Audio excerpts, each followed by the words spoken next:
নমস্কার, আমি জ্যোতিষ আচার্য শ্রী পারিজাত আবার চলে এলাম আপনাদের সামনে। আগের ভিডিওতে আমি রাশি লগ্নের পার্থক্য বলেছিলাম আপনাদের, যে রাশি কি লগ্ন কি। আজকে যেটা বলবো, মানে থাম্বেল দেখে নিশ্চয়ই বুঝেছেন যে 12টা রাশির 12টা ঘর মানুষের জীবনের এক একটা চাওয়া পাওয়া।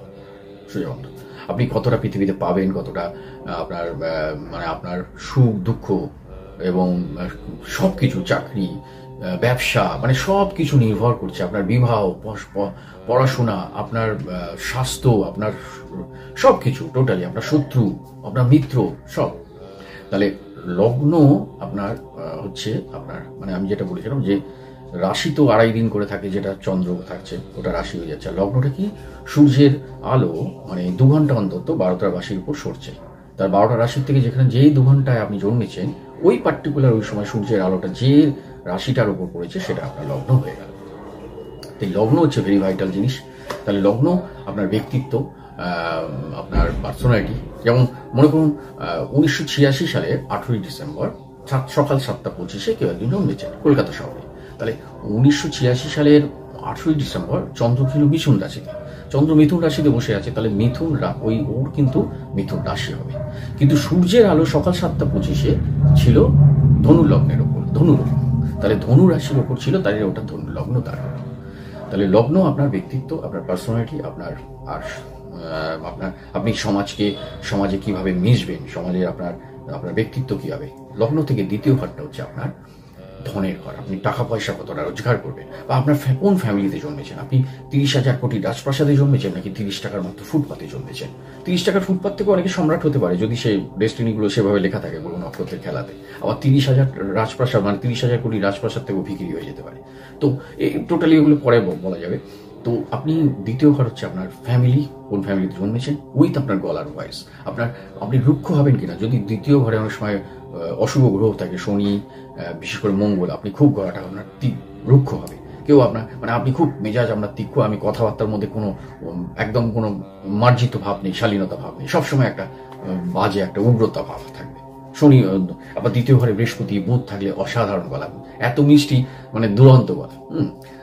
ব্যাপারটা এরকম। তা দ্বিতীয় ঘর হচ্ছে আপনার একটা ফ্যামিলি, একটা গলা, একটা আপনি কত টাকা রোজগার করবেন, এবং অবশ্যই দ্বিতীয় ঘর কিছুটা মারকও। আপনি মানে কিভাবে পৃথিবীতে মারা যেতে পারেন, বা কোন কোন পথে আপনার অধঃপতন হতে পারে, সেটাও অনেক সময় ইঙ্গিত করে, সেটাও পরে আলোচনা করব। তৃতীয় ঘর হচ্ছে আপনার আত্মীয় স্বজন, বন্ধু বান্ধব, বিশেষ করে আত্মীয় স্বজন, রিলেটিভ, আপনার ভাই বোন, তারা আপনাকে কতটা সহযোগিতা করবে বা অসহযোগিতা করবে, আদৌ ভাই বোন আছে কিনা। তো এইগুলো তৃতীয় ঘর। এবং তৃতীয় ঘর আমার হচ্ছে আপনার ইনিশিয়েটিভ, মানে আপনি কতটা কাজ করাতে উৎসাহ, নিজের উদ্যমটা কত আপনার ভেতরে, তৃতীয় ঘর। আবার তৃতীয় ঘর কিছুটা আয়ুর ঘর, কারণ অষ্টম ঘর অরিজিনাল বলা হয় জ্যোতিষে আয়ুর ঘর, কিন্তু অষ্টম থেকে আবার অষ্টম ঘরটা হচ্ছে তৃতীয় ঘর। তাই তৃতীয় ঘর কিছুটা আবার আয়ুর ইঙ্গিত করে। আসছি চতুর্থ ঘর, 4th হাউস লগ্ন থেকে। 4th হাউস হচ্ছে আপনার বিদ্যার ঘর। বিদ্যা মানে আপ টু দা মাধ্যমিক, প্রাথমিক থেকে, এবং আপনার মায়ের স্বাস্থ্যের ঘর, এবং আপনার সম্পত্তি, অ্যাসেট আপনি যত জীবনে করবেন। চতুর্থ ঘর আপনার সুখের ঘর। আপনি কতটা সুখ পাবেন জীবনে, মানে যাই করুন। অনেকে দেখবেন ডাল আলু ভাতে খেয়েও না বেশ সুন্দরভাবে পৃথিবীর জীবন কাটাই দেয়। ডাল আলু ভাতে হাসতে হাসতে খাচ্ছে, বেশি পয়সা নেই, ডাল আলু ভাতে খাচ্ছে, পান্তা ভাত কাঁচা লঙ্কা দিয়ে একটু আলু ভেজে খেয়ে নিল, কি আনন্দে হাসতে হাসতে। আবার অনেকে দেখবেন কোটি কোটি টাকার মালিক, সেখানেও যেন ওদের কেন একটা অশান্তির পরিবেশ। তো এই সবই চতুর্থ ঘর আপনার সেই সুখটা বলবে, আপনি সত্যিকারের জীবনে কতটা সুখ পাবেন, সুখে ঘুমোতে যেতে পারবেন। 5th হাউস, পঞ্চম ঘর লগ্ন থেকে। পঞ্চম ঘর হচ্ছে আপনার কোয়ালিটি, আপনার ট্যালেন্ট, আপনার সন্তানের ঘর। আপনার সন্তান হবে কি হবে না, পঞ্চম ঘরে যদি অশুভ কিছু থাকে, তাহলে আবার মানে সন্তান একটু অবস্ট্রাকশন করবে। তার সন্তান, সেগুলো কি, সেসব রেমিডি কিভাবে দিতে হয় সেসব তো পরের ব্যাপার। কিন্তু আমি এখন বলছি জাস্ট কি হতে পারে, বা 12টা রাশির ঘর এইগুলো। পঞ্চম ঘর হচ্ছে আপনার প্রতিভা এবং কোয়ালিটি, এবং পঞ্চম ঘর আপনার পড়াশোনারও ঘর। সেটা হচ্ছে কি, মাধ্যমিক থেকে আপ টু দ্য গ্র্যাজুয়েশন। তাহলে পঞ্চম ঘরে যদি কোনো অশুভ গ্রহ, মানে রাহু, কেতু, শনি, মঙ্গল এরা বসে থাকে, তাহলে কিন্তু আপনার গ্র্যাজুয়েশন পাস করার অসুবিধা হতে পারে। আবার চতুর্থ ঘরে যদি রাহু থাকে, তাহলে আপনি মাধ্যমিকও নাও পাস করতে পারেন, স্কুল ফাইনাল। তো এইগুলো খেলা। তো আবার এই হলো পঞ্চমের খেলা। এবার পঞ্চম আবার ফাটকাবাজি, জুয়া, সাট্টা, ফাটকা। আপনি ওদিকে নেশা আছে কিনা, বা ওদিক থেকে সত্যি কিছু পাবেন কিনা, হয়তো অনেক সময় পঞ্চমে একটা ফাটাফাটি এমন জিনিস বসে আছে যে আপনি লটারিতে একদম বিগ উইন কোটি লাইফ ঘুরে গেল, সেটাও পঞ্চম ঘর বলবে। হ্যাঁ, ষষ্ঠ ঘর হচ্ছে আপনার অ্যান্টিপ্লয়, হচ্ছে আপনার শত্রুর ঘর, আপনার এনিমি, আপনার রোগের ঘর, আপনাকে কোন রোগ আপনাকে অ্যাটাক করবে, ষষ্ঠ ঘরের ওই ইঙ্গিত করবে আপনাকে। এবং ওখান থেকে আপনি ষষ্ঠ ঘর আবার স্ট্রং থাকলে কি হবে, চাকরিরও ঘর, আপনি ভালো সরকারি চাকরি পেয়ে যেতে পারেন যদি 6th হাউস আপনার স্ট্রং থাকে। হ্যাঁ, আবার 7th হাউস স্ট্রং থাকলে, মানে সপ্তম ঘর স্ট্রং থাকলে মানে ব্যবসা ভালো হবে। তাহলে ষষ্ঠ ঘর হচ্ছে আপনার শত্রু, আপনার শরীর স্বাস্থ্য, আপনার মানে বিভিন্ন রকম কোর্ট কেস, মামলা মোকদ্দমা এসবে জড়িয়ে যাবেন কিনা, ষষ্ঠ ঘর ভাববে। সপ্তম ঘর হচ্ছে আপনার বিবাহ, আপনার আলটিমেট বিবাহ, এবং সপ্তম ঘর ব্যবসা, এবং সপ্তম ঘর অবশ্যই সেক্স, আপনার শরীরের দৈহিক সেক্সুয়াল চাহিদা কতটা আছে আপনার ভেতরে। মানে আপনি যদি একটি কাম শীতল পুরুষ, ওই জন্য জটক বিচার করতে হয় বিবাহকারী, কাম শীতল পুরুষ কাম প্রবল নারীর সাথে যদি মিলন হয়ে যায়, বিচ্ছেদ অবধারিত। তাই জটক বিচার করে বিবাহ করতে হয়, যে সপ্তম ঘর ইঙ্গিত করবে যে তাদের দৈহিক চাহিদা, একে অপরের প্রতি আকর্ষণটা কি কি আছে। সেগুলো আমি পরে ভিডিওতে আনবো, যে কোন কোন রাশির সাথে কিভাবে বিবাহ হলে, আপনারা চ্যানেলটা সাবস্ক্রাইব করে রেখে দেবেন, বিবাহ হলে ভেরি ইন্টারেস্টিং, যে তাদের বিবাহ হওয়া উচিত। কারণ বিবাহ এখন ম্যারেজ রেজিস্ট্রাররা বলছে, দাদা বছরে আমি কি বলবো দাদা, যত না ম্যারেজ রেজিস্ট্রি করি তার চেয়ে ডিভোর্সের ফাইল বেশি করছি। হ্যাঁ, তাহলে তার কারণই হচ্ছে প্রেমে পড়ে যাচ্ছেন, ও তো টানছে, ও তো গত জন্মের পাপ পুণ্যের ব্যালেন্স শিটে আপনাকে শাস্তি দেওয়ানোর জন্য আপনাকে হয়তো প্রভোগ করছে। আপনি গেলেন প্রেম করলেন, কিন্তু আপনার ওটা অশুভ বিবাহ হয়ে গেল। অশুভ বিবাহ তারপরে কিছুদিনের মধ্যেই দেখা যায় ঝগড়া ঝাঁটি, অশান্তি, একদম। আবার দেখবেন অনেকে মিল একদম অভাব, সামান্য একটু চুড়ি কিনে দিয়েছে বা একটা নেল পালিশ বা দুটো গিয়ে ফুচকা খাইছে, কি সুন্দর আছে। আবার দেখবেন 4 চাকা গাড়ি করে যাচ্ছে, সেখানে অশান্তি সাংঘাতিক। তো এগুলো সব খেলা। ও সপ্তম ঘর হচ্ছে আপনার বিবাহ, এটুকু জেনে রাখুন, সপ্তম আপনার বিবাহ, সপ্তম আপনার ব্যবসা, সপ্তম আপনার শরীরের সেক্স কতটা থাকবে, এবং তাতে স্যাটিসফ্যাকশন বোথ সাইডে থাকবে কি থাকবে না।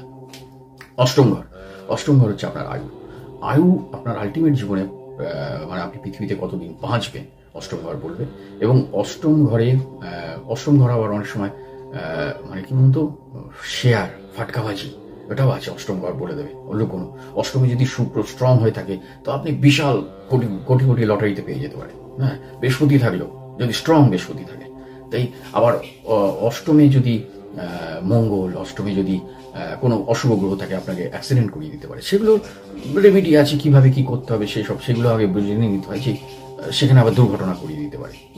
তাই অষ্টম ঘর হচ্ছে আপনার এই। আবার অষ্টম ঘর উত্তরাধিকার, সব মানে আপনি পূর্বপুরুষ থেকে কোনো উত্তরাধিকার সূত্রে কিছু পাবেন কিনা, আপনার দাদুর কোনো জমি ছিল সেটা আপনি পেয়ে গেলে, এটাও আবার অষ্টম ঘর বলছে। হ্যাঁ, নবম ঘর হচ্ছে আলটিমেট ভাগ্যের ঘর। এই একটা ফ্ল্যাট বাড়িতে যখন তৈরি হয় না, ফ্ল্যাটটার ভিতটা হচ্ছে যেমন একটা স্ট্রং, ওই ভিতটা হচ্ছে একটা জন্মছকের ভিতটা হচ্ছে নবম ঘর, যেটা ঈশ্বর লেখে লাস্ট মুহূর্তে। আমরা জ্যোতিষ শাস্ত্রে যেটা পড়ে এসেছি, ওই নবম ঘরটা লাস্ট মুহূর্তে ঈশ্বর লিখে দেয়। মানে লগ্নটা আপনার কি হবে জন্মানোর সময়, মানে ওই দিনের জন্য পার্টিকুলার গ্রহরা যেখানে বসে আছে, তাই লগ্ন কি হবে, সেই লগ্ন অনুযায়ী নবম ঘরটা কি হবে, সেটা আপনার ঈশ্বর লিখে দেয়। তাই যদি কেউ, আমি পরে এগুলো বলবো, যে কার্তিক মাসে যদি কেউ জন্মায়, আর যদি সে ধনুর লগ্ন নিয়ে জন্মায়, কার্তিক মাসে সূর্য থাকে নিচস্থ একদম তুলা রাশিতে, সেটা দুর্বল সূর্য, সেখানে যদি আবার ধনুর লগ্ন হয়ে যায়, তাহলে নবমপতি তার সূর্য গিয়ে নিচস্থ হয়ে গেল। তাই তার অনেক কিছুতেই বাধা, অবস্ট্রাকশন প্রফেশনাল ভাবে, কারণ নবমটাই স্ট্রং নয়। তাই অনেক বাধা বিপত্তির মধ্যে তাকে প্রচুর সংঘর্ষ করে এগোতে হয়, খুব কষ্ট থাকে, আনস্যাটিসফ্যাকশন থাকে লাইফে। তাই ধনুর লগ্নের মানে কার্তিক মাসে যদি কেউ ধনুর লগ্ন হয়ে জন্মায়, একটু সমস্যা আছে। তারপরে তার যদি বুধটা আবার যদি স্ট্রং না থাকে, কারণ ধনুর লগ্নের দশমপতি বুধ কর্মপতি। তাই এবার নবম ঘরের পর তো দশম ঘর আসছে। দশম ঘর কিন্তু আপনার কর্ম, আপনি কোন কর্মটা পার্টিকুলার পৃথিবীতে করতে চান, মানে করানোর জন্য আপনাকে ঈশ্বর এখানে পাঠিয়েছে, সেটা দশম ঘর বলবে। মানে ঈশ্বর এই জানেন তো, পৃথিবীর এই সংসার চালানোর জন্য, নিজেরই সংসার, এবং সবাইকে সব রকম ভাবে ভাগ করেছে। মানে এখানে যেমন ডাক্তার, ইঞ্জিনিয়ার, উকিল, ব্যারিস্টার সকলে তো প্রয়োজন আছে, আবার মুচি, ম্যাথর, কারখানায় কাজ করা, লোহা পেটা, এবং এদেরও প্রয়োজন আছে। সবাইকে যদি প্রচন্ড বিজ্ঞানীর ট্যালেন্ট দিয়ে দেয়, মেধা দিয়ে দেয়, কোয়ালিটি দিয়ে দেয়, বই পড়ছে, একটা বই 200 পাতার বই 3 দিনে শেষ করে ফেলো, মাথায় একদম সফটওয়্যার, মানে এমন জেরক্স মেশিন বসানো আছে, মানে ইউনিভার্স থেকে পেয়েছে ট্যালেন্ট কোয়ালিটি থেকে, যে ও 200 পাতার বই একদম পুরো জেরক্স করে নিয়েছে। হ্যাঁ, তাহলে এই সত্যি যদি ট্যালেন্ট পেয়ে যায়, তাহলে কারখানায় লোহা পিটবে কে, জুতো সেলাই করবে কে, আমাদের রাস্তার ড্রেনটা পরিষ্কার করবে কে? হ্যাঁ, তাহলে এই যে ব্যাপারগুলো, এইগুলো সবাইকে সব রকম ভাগ করা আছে গত জন্মের পাপ পুণ্যের ব্যালেন্স শিটে। মানে প্রত্যেকেই আমরা এখানে এসে পাপ করবই, আর ঈশ্বর জানেন আমরা কর্ম করতে গিয়ে ডিস্টার্ব করবই, এবং করতে গেলে তাকে সেই অনুযায়ী পরের জন্মে এই মানে আমাদের গীতায় যেটা বলা আছে যে 7টা জন্ম ফিরে আসতে হয় বারবার ধরে। তো তো আমাকে সেইভাবে আমাকে সেই পরিবারে ফেলবে, সেই পরিবারে জন্মগ্রহণ করাবে, এবং যেখানে আমার কর্মজীবনটাকে সেভাবে তৈরি করাবে। তাই পৃথিবীতে যাতে তার এইটাও প্রয়োজন রয়েছে। এবার হচ্ছে আপনার 10ম ঘরের পর একাদশ ঘর, 11th হাউস হচ্ছে আপনার আলটিমেট প্রাপ্তি যোগ। আপনি কতটা পাবেন পৃথিবীতে, মানে কর্ম করে কতটা আপনি সম্পত্তি জোগাড় করতে পারবেন, কতটা অ্যাসেট করতে পারবেন। 11th হাউস অবশ্য আপনার বন্ধু বান্ধব কতটা ভালো হবে কি হবে না, উপকারী বন্ধু না অপকারী বন্ধু। এবং আপনি রাত্রি 2টোতে, মানে যদি এখানে আপনার ওই 11th হাউসে একটা ভালো গ্রহ বস থাকে, অশুভ গ্রহ, তাহলে আপনি রাত্রি 2টোতেও ফোন করলে আপনার বাড়ির সামনে 20টা লোক হাজির হয়ে যাবে আপনাকে সাহায্য করার জন্য। হ্যাঁ, তো এই ব্যাপার। আবার যদি ওখানে একটু অশুভ গ্রহ বসে থাকে, তাহলে সেই বন্ধুরা উপকারী না, মুখোশের বন্ধু থাকবে। মুখোশ, এগুলো পরে আলোচনা করব, এগুলো সামনে, এগুলো তো আর সব বলা যায় না একটা ভিডিওতে। তো 11th হাউস হচ্ছে আপনার বন্ধু এবং আপনার প্রাপ্তিযোগ, আপনি কতটা পয়সা রোজগার করতে পারবেন সারা জীবনে। ওই দশমটা বলছে যে কর্মটা করে ওটা কতটা রোজগার করতে পারবেন। এবং দ্বিতীয়ত ধন জোগাড় করতে পারবেন। আপনি হয়তো রোজগার করলেন, আপনি হয়তো 1 লাখ টাকা রোজগার করেন, 97,000 খরচা হয়ে যাচ্ছে, বা 1 লাখ রোজগার করছেন, 1,02,000 খরচা হয়ে যাচ্ছে। মানে রোজগারও আছে, খরচাও আছে, এক্সপেন্ডিচারও আছে। তাহলে এই একাদশ ঘর আবার বা দ্বাদশ ঘরই ঠিক পরের ঘরটাই হচ্ছে এক্সপেন্ডিচার, মানে আপনার খরচা কতটা। আপনি রোজগার করলেন, খরচা বেশি, তাহলে সেখানেও 12 নম্বর ঘর হচ্ছে আলটিমেট আপনার খরচের ঘর, আপনার লসের ঘর, আপনার মৃত্যুর ঘর। আপনি কিভাবে মারা যেতে পারেন তার একটা ইঙ্গিত আছে। মানে 7, 2, 8 হচ্ছে আয়ু, এবং 12, এই যে ব্যাপারগুলো, এইগুলোর সাথে কানেক্টিং হয়ে আপনার, যদিও কোনো ভালো জ্যোতিষীরা কখনো কাউকে কোনো মৃত্যুর এটা বলে না যে পার্টিকুলার, কিন্তু বলা যায়, কিন্তু বলা উচিত নয়, এটা উচিত নয়।